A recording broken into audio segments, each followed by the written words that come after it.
There's a verse in Proverbs that says the earth trembles under an unloved woman who gets a husband.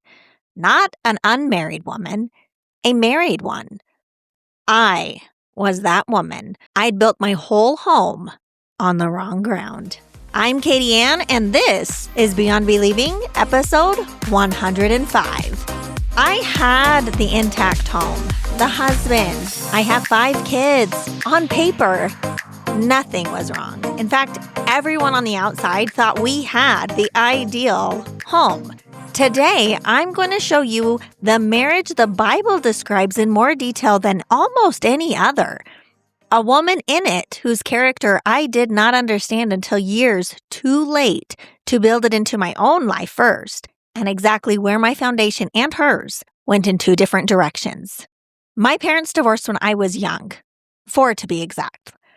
My mom got full custody because that's just how it worked back then, and she moved the 6 of us 100 miles from my dad so she could finish her degree. As a kid, I felt abandoned. It took becoming a mother myself, going through my own divorce, to understand something else was happening also. My mom herself was not absent during that time for me. She was stretched past capacity, grieving her own losses while raising 5 kids, mostly alone. Now, neither of my parents set out to hurt my siblings or I. They were doing their very best with what they'd been given, which, looking back, really wasn't much.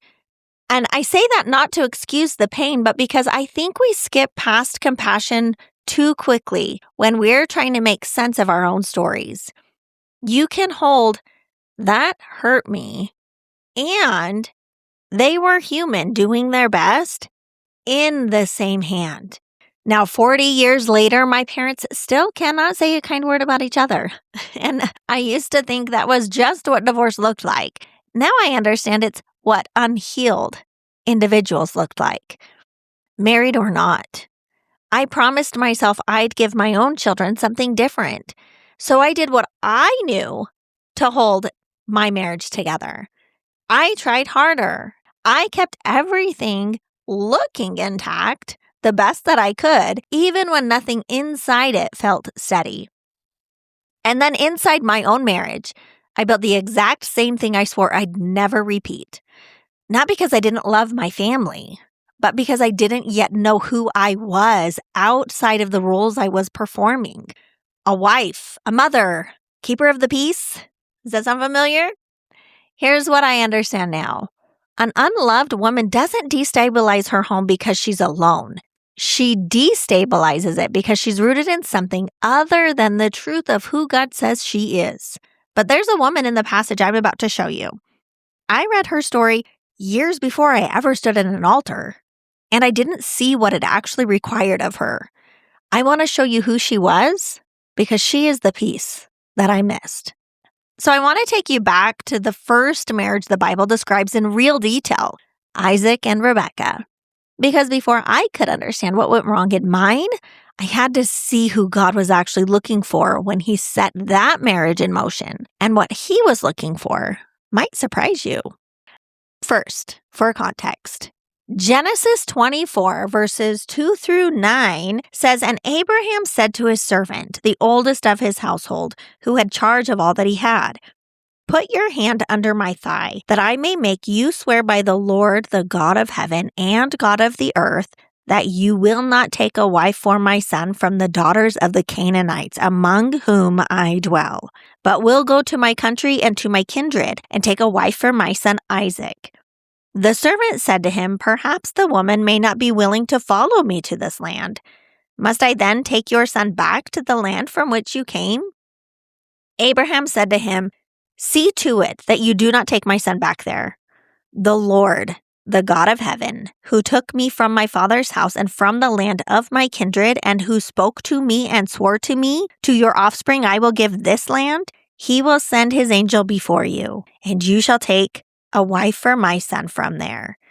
But if the woman is not willing to follow you, then you will be free from this oath of mine. Only you must not take my son back there.' So the servant put his hand under the thigh of Abraham his master and swore to him concerning this matter." Now, Abraham in this passage is sending his servant back to his own land not to the Canaanites where they're living currently to find a wife for Isaac under this solemn oath. God had already told Abraham his household existed to keep the way of the Lord from Genesis 18:19. Whoever this woman is that he is to go find isn't just marrying a man. She is joining a calling that predated her. Now, number 2, the test, the sign, and who she actually was is given to us in Genesis 24 verses 12 through 14, which says, "And he said, O Lord God of my master Abraham, please grant me success today and show steadfast love to my master Abraham. Behold, I am standing by the spring of water, and the daughters of the men of the city are coming out to draw water. Let the young woman to whom I shall say, please let down your jar that I may drink, and who shall say, drink, and I will water your camels. Let her be the one whom you have appointed for your servant Isaac. By this I shall know that you have shown steadfast love to my master." Now, the servant does not pray for beauty, wealth, or reputation. He prays for a sign that reveals a woman's character, a woman who will offer unasked to water his camels.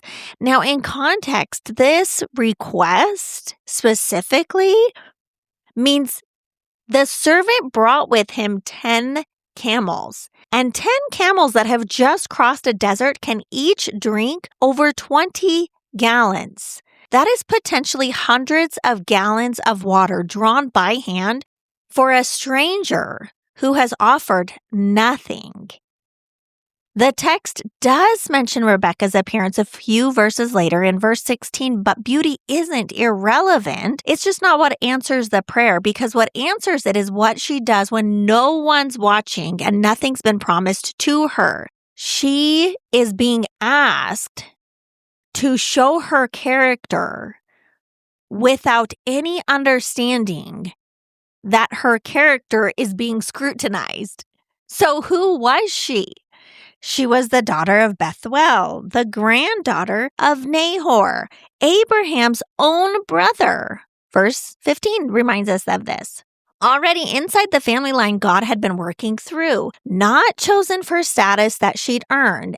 And what this test revealed was a woman who worked hard, gave generously, and did not wait to be asked twice. That is the piece that I missed in my young age, because character isn't what shows up after the wedding. It is what is developed before anyone is watching for it.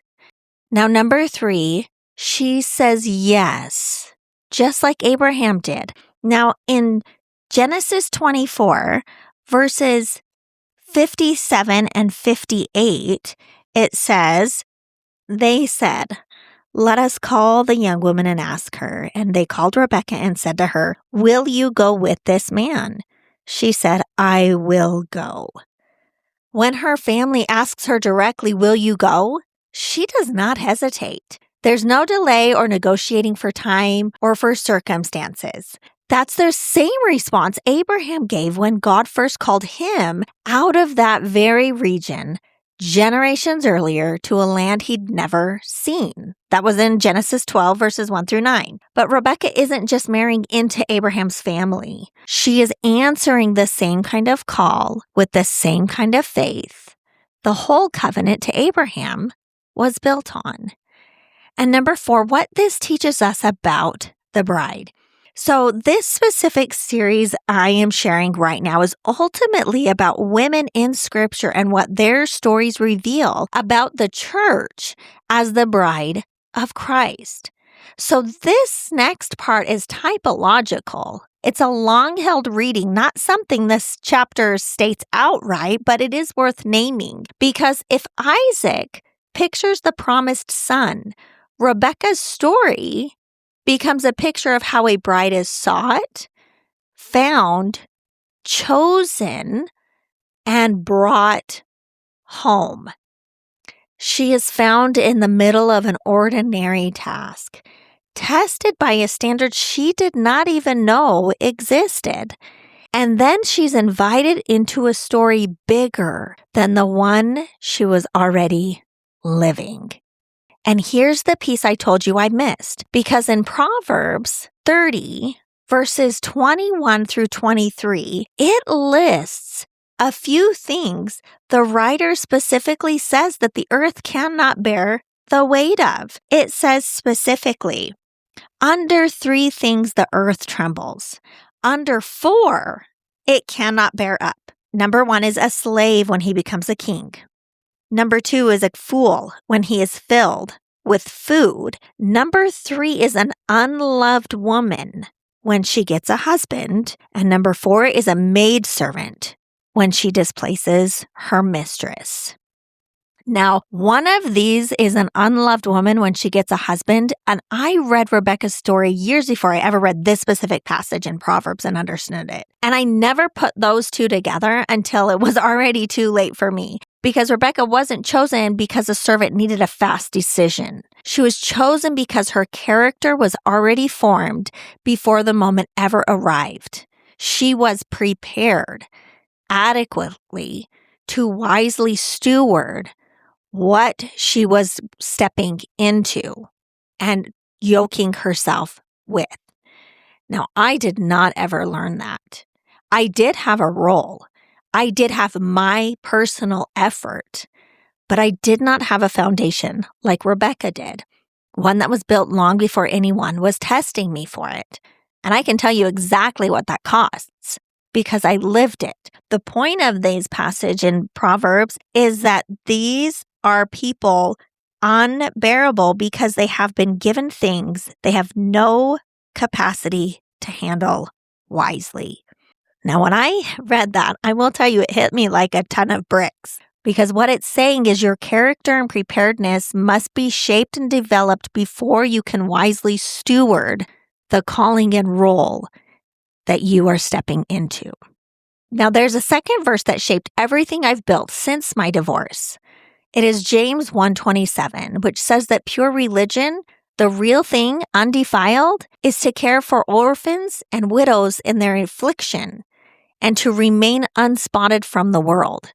Now, when I read that after coming out of Mormonism, I realized that the people in those circumstances were not entirely different from my own. A woman rebuilding a home alone, a child growing up in a home that has come apart. That is exactly who this verse is naming, and it says to caring for them is your pure religion. Not people on the margins of God's concern.